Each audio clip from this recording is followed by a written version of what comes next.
a fẹ́ forecast data báyìí sí bóyá à ń ṣe analysis a fẹ́ predict nǹkan tó fẹ́ ṣẹlẹ̀ lọ́dún tó ń bọ̀ a ní data 2022 dé 2023 a ní sales a wá fẹ́ wò pé kí ló fẹ́ ṣẹlẹ̀ ní 2024 a lè lo function kan nínú Excel tó ń jẹ́ FORECAST.ETS ìyẹn tún máa ń lo nǹkan tá à ń pè ní exponential smoothing. Exponential smoothing dáa fún data tó jẹ́ pé bí historical data time series a wá fẹ́ predict nǹkan tó fẹ́ ṣẹlẹ̀ ó dẹ̀ máa ń wo nǹkan tá à ń pè ní seasonality ó tún máa ń fún àwọn the most recent data nínú historical data wa yẹn ní more weight ju àwọn tó ti jìnnà sẹ́yìn lọ.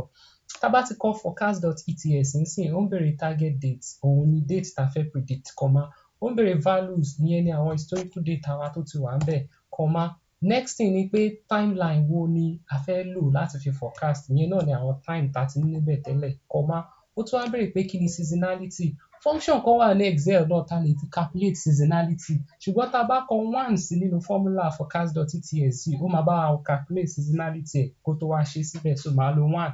comma ó tún béèrè pé báwo ni kò ṣe handle missing data ṣé kó lo 0 ni or kó lo linear interpolation máa ní 1 ó ti tán bẹ́ẹ̀ yẹn tí mo ṣe ṣe yìí sí mo á fẹ́ wò pé jẹ́ kí n lock range yẹn mo select ẹ̀ mo ṣe function àti F4 enter ṣe rí pé ó ti fún wa ní answer wa bẹ́ẹ̀ yẹn màá fà wálẹ̀ fún àwọn month tó kù ó ti bá wa forecast nǹkan tó lè jẹ́ sales wa for next year using exponential smoothing.